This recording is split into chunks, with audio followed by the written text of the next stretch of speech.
Age of Donald Trump, maybe we're getting used to international politics delivering the unexpected. Nonetheless, the political career of my guest today is still breathtakingly bizarre. Mihайло Саакашвілі served 2 terms as president of Georgia. He then abandoned his home country to take citizenship in Ukraine, serving as a regional governor until he fell out spectacularly with the Ukrainian president. Now he's been stripped of Ukrainian citizenship and is stateless. So is this the end of Mihайло Saakashvili's political career?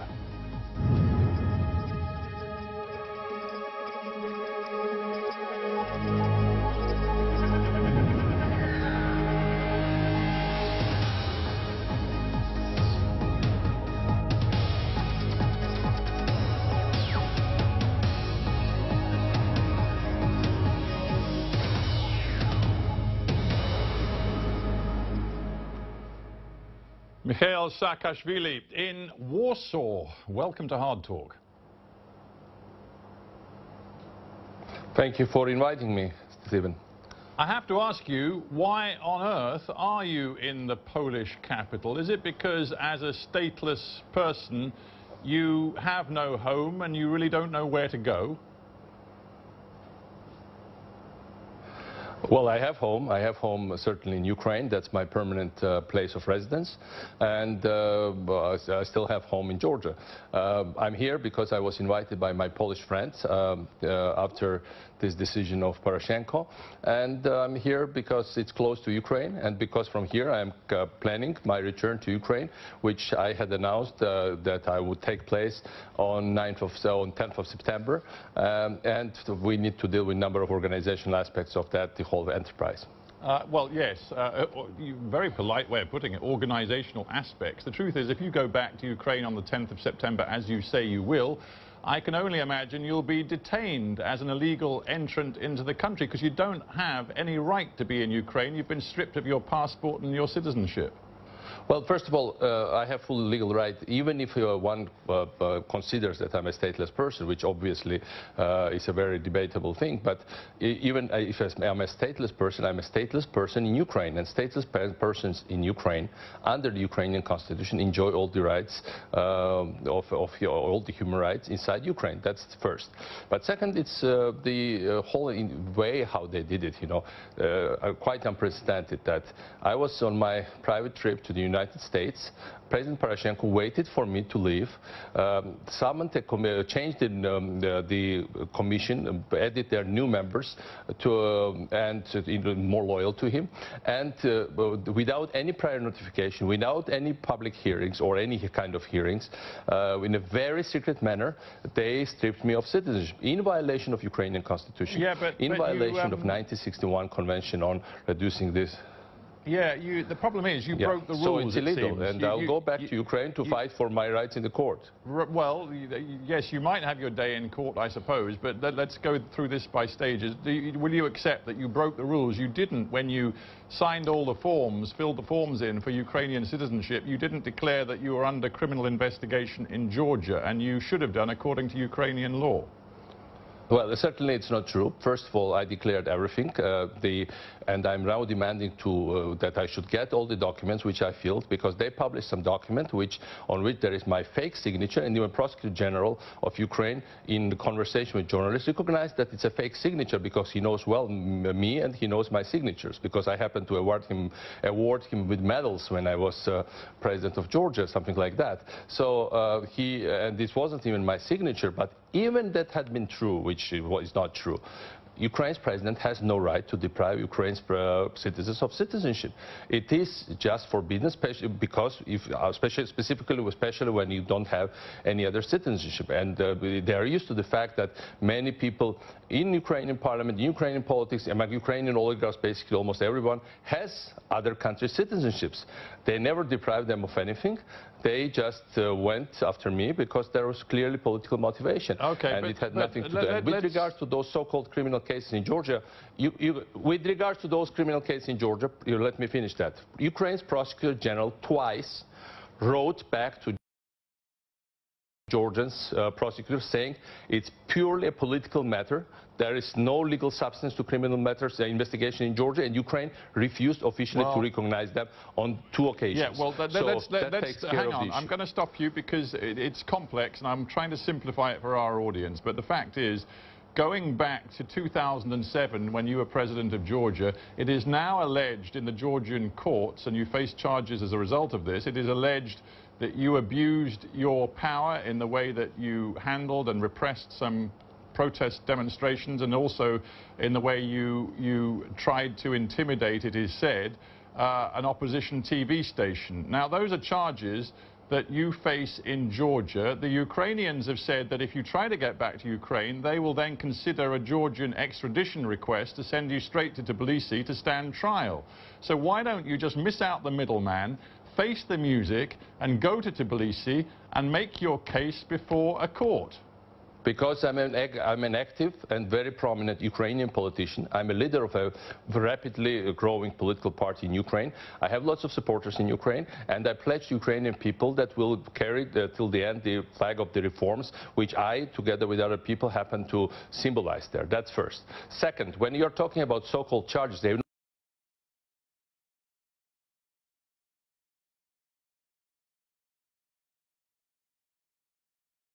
not been recognized by any countries, other countries in the world. Interpol specifically refused to just start to issue a search warrant, the arrest warrant on me, because from the parliamentary elections, he happened to be the biggest private shareholder of Russian Gazprom, and this man got $2 billion for elections with specific mandate that was openly articulated both by Putin and Medvedev.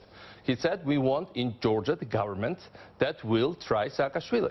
Now, the government came in, they gave them money, this is all extraordinarily complicated, and then they started the cases, so nobody takes them seriously. Well, it's all very complicated. People might struggle to get a grip on this, but one thing that people will understand is the phrase, what goes around comes around. And this man that you describe as a Russian oligarch, but in fact, of course, has Georgian citizenship, Mr. Bidzina Ivanishvili, he has been your enemy for a number of years. When you were premier of Georgia, you tried to strip him of his citizenship. And now here you sit as a man who's been stripped of his Ukrainian citizenship. You're a man who's played games in a very, very difficult region for a long time, and frankly, it's come back to bite you on the bum. Let me make it very clear.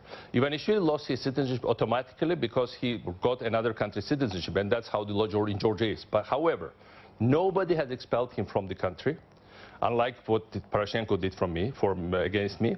And second, we specifically changed law because he was back then leader of one of the biggest opposition parties, specially changed law for him and allowed foreign nationals from European Union, quite an exception, to run for elected office in Georgia. We specifically accommodated law to safeguard the democracy. So these are two radically different cases.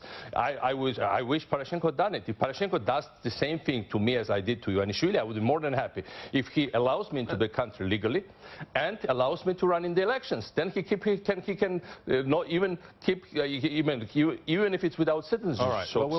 So these are not the comparisons. We'll get to Ukrainian politics in just a second. I wasn't afraid of Ivanishvili as a competition. I never was afraid despite his money, and Poroshenko is afraid of me. And when you said, is it end of a political career of Saakashvili? No, I think it's end or beginning of the end of political career of not only President Poroshenko, who showed extreme weakness by doing that, extreme negligence of the law, and looks in the eyes of Ukrainians like a very, very bad, but also very weak politician, but also the oligarchic system in Ukraine, which has been destroying Ukraine for the last 25 years. Yeah, this is very interesting because you now condemn Poroshenko, describe him as the friend of the oligarchs, a man who has completely failed Ukraine. Of course, he was your great friend. I mean, you were at college together. He was the man who invited you in 2015 to come to Ukraine, encouraged you to take citizenship, and then offered you the appointment as governor of the Odessa region. Have you paused for a moment of sort of self-reflection to wonder why Poroshenko now regards you as extremely bad news? Like so many other people in your career, you seem to have made an awful lot of enemies, and the most recent one, of course, is Mr. Poroshenko himself. Look, you were exact when you said that I studied in Ukraine. I spent altogether 13 years of my life in Ukraine, and I was not invited to Ukraine by Poroshenko. Basically, we came almost at the same time to study into Ukraine from other countries. He came from Moldova, I came from Georgia. Now, I was, as a student, part of the first Ukrainian revolution. Then I, together with leaders of first Maidan, was participating in organizing the first Maidan. I was there on the second Maidan, and I stayed after second Maidan, even if Yanukovych tried to do the same to me as Poroshenko is doing now, to declare me persona non grata. And that's so I'm essential part of Ukrainian landscape and history for the last at least 20-25 years. But you're not Ukrainian, you're Georgian. I am Georgian, I'm proud to be Georgian, but you know, there are so much intertwined stories of Georgians and Ukrainians. There were Ukrainians fighting for Georgia in the 90s against Russian aggression. There are hundreds of Georgian officers now on the front, on the Eastern Front. There are many people with Georgian origin in Ukrainian political spectrum, and there is a Ukrainian minister in Georgian government. So I mean, if you just talk about ethnicity, these countries are interconnected, and you are exactly right. I've got lots of enemies, but I would be very unhappy if oligarchs had considered me as their friend.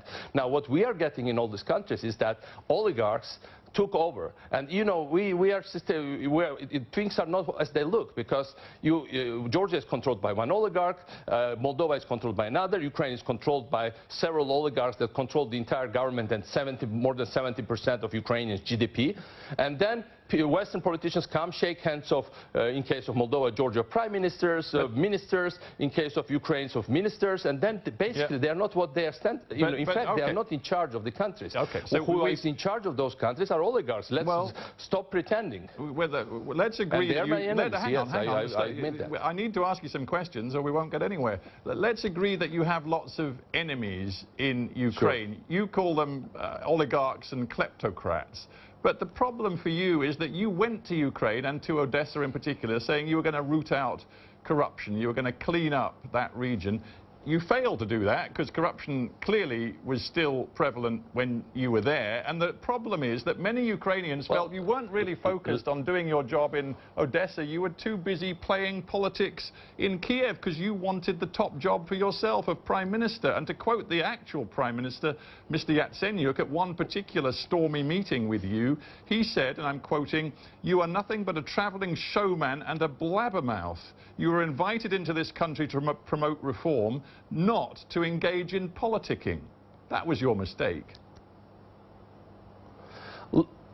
Look, I've been offered 3 times on 3 occasions by President Poroshenko to become Prime Minister of Ukraine, and I declined.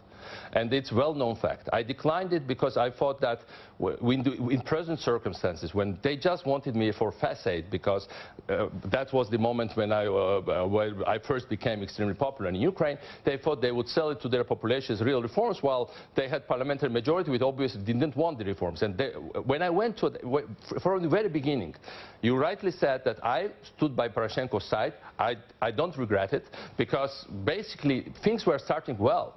Things were starting well after Maidan. We adopted anti-corruption laws. We created National Anti-Corruption Bureau, and I was at the helms of creating that bureau together with the others. Lots of young, idealistic Ukrainians came to different positions into the government. And indeed, I went to Odessa as part of a deal to clean up the most corrupt, but also the most strategically important, arguably, region of Ukraine, and also a region that was strongly destabilized by separatists and movements and Moscow intrusion. And I went there specifically with clear promise from Poroshenko that he would help me to clean up there by also changing some laws in Kiev, and by making customs more transparent, by making the tax system better. And instead, we got exactly the opposite. The very moment when I confronted the clans, and I think we delivered on the fact that customs in Odessa, which is the most important customs on Ukraine, for all the time I was there, was absolutely clean, and that's well-known fact. Then we created the best public services for all in Ukraine. I basically pushed the central government for the first time in 40 years to build a very important strategic road to restore it, because it was the worst road in Europe. We had some achievements, but I couldn't change the fundamentals. You're making a case. Fundamentals was when it came to real things, to changing the laws, allowing these changes to be reversible, Poroshenko played the opposite side. He went to the other side. That was the main reason when I said, and then it's like, you quoted Yatsenyuk, but it's 2 days ago they charged a big anti-corruption activist, Vitaly Shabunin. So another wave of cracking down on pro-democracy and pro-anti-corruption fighters. And you know what was the things that government people are saying? You are anti-corruption fighter. Why we have corruption if you are so successful? So they're blaming us for their vices. They're blaming us because for them willing to kill their country. We are doing our best. The problem these young Ukrainians are doing their best, and they turn around and say, we'll prosecute you, and by the way, you failed to combat, to tackle corruption issue. The problem is your narrative has a lot of holes in it, and one of your big holes is that you say you're Mr. Clean, you were going to clean out the stables in Ukraine, and Poroshenko stopped you, and he stopped you because he's frightened of you, because you and the political movement that you have founded in Ukraine, the movement of new forces, you say that Poroshenko is very frightened of it. Why would he be frightened? I'm sure you've seen the latest opinion polls. You and your party in Ukraine stand at the grand total of 2%. So why would Mr. Poroshenko be frightened of you now? No, these are two different things. These are two different things. Me, I'm still one of 1 or 3 or 4 or 5 most popular politicians in Ukraine. Nobody argues about that. I have very high recognition, and there are periods when I'm the most popular. There are periods when I'm third or fourth. I don't doubt, Mr. Saakashvili, you have high recognition. I'll grant you that. But whether you have popularity is another question altogether. Well, you can see the polls, and it's obviously I'm one of the most popular politicians in Ukraine. However, with political party, I create political party with almost total blockage of media, and basically the situation when you had the situation, and it was very obvious that, for instance, they registered absolutely the same under the same name, Ministry of Justice of Ukraine, registered another political party. Usual trick when they are afraid of somebody. And despite this thing, these young people are raising. But it's not just a matter of one party.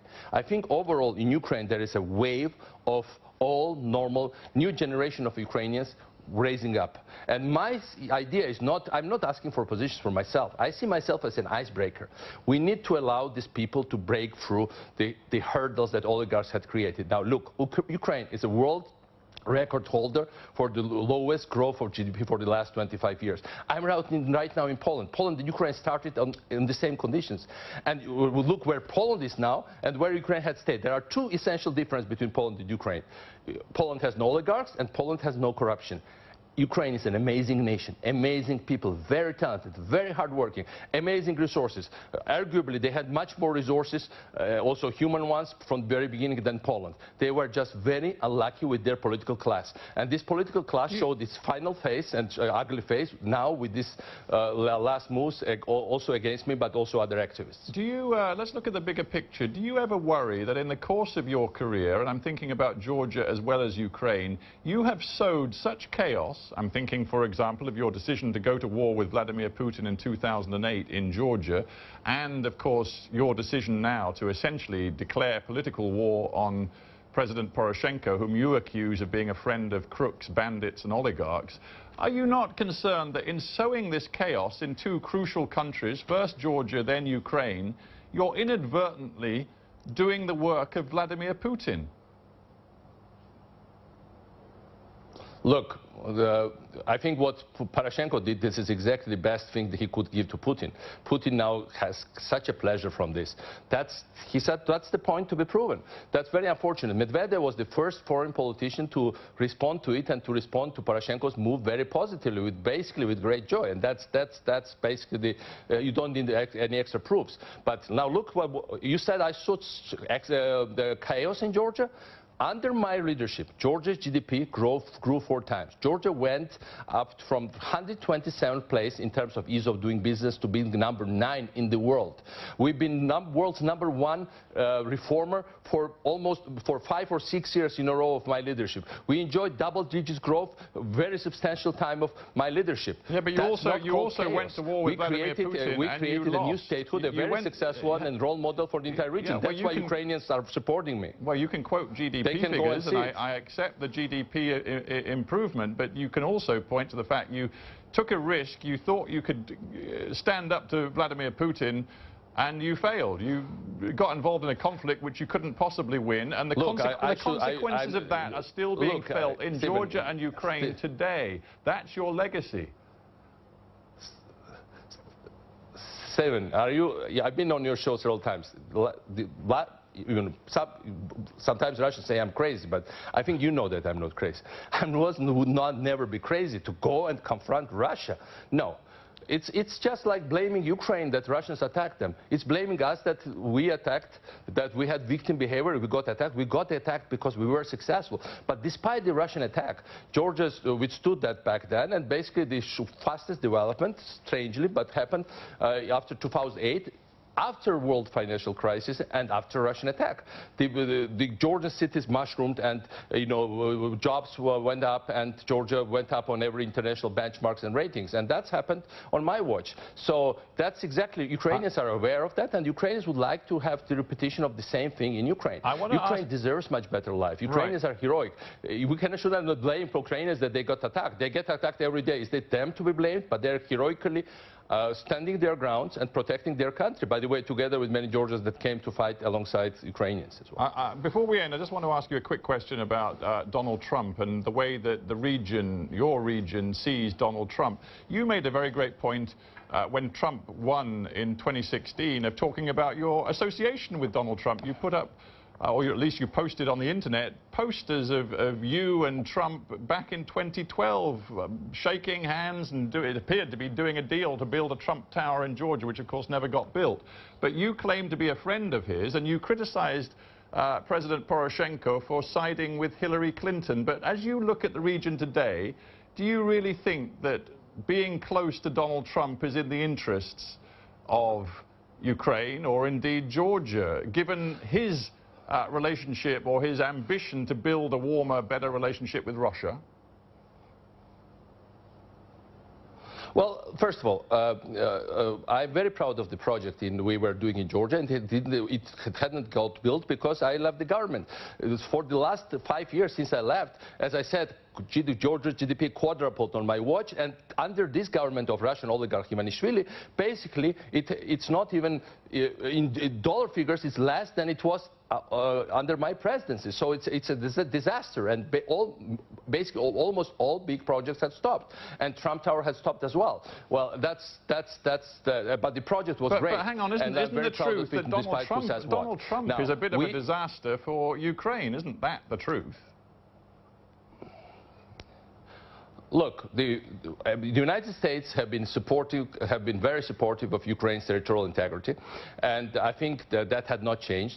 There was travel of vice presidents recently to Georgia and Tillerson here, and they were very supportive. And the Ukrainian nation and Georgian nation deserve all the support of the world for what they are achieving, and I don't think that's changing with this administration. I would not exaggerate I don't really think, several things what Donald Trump stands for. Basically, it's not good for Russia. He stands for energy independence of America, not good for Russia. Stronger Russian-American military, not good for Russia. Now Americans are starting to talk, and I was lobbying for it in Congress, for little weapons for Ukraine to defend itself, not good for Russia. So things are moving in the right direction. If we speak to you again in 1 year from now, will you be in politics or in prison? Well, if I am in prison, you won't be in position to speak to me, so hopefully you'll be in position to speak with me. But in the end, we'll win, and you'll see that everything I said will come true. We have to end there. Mihайло Саакашвілі, thank you very much for being on Hard Talk. Let's hope we can speak again in 1 year. Indeed. Thank you very much.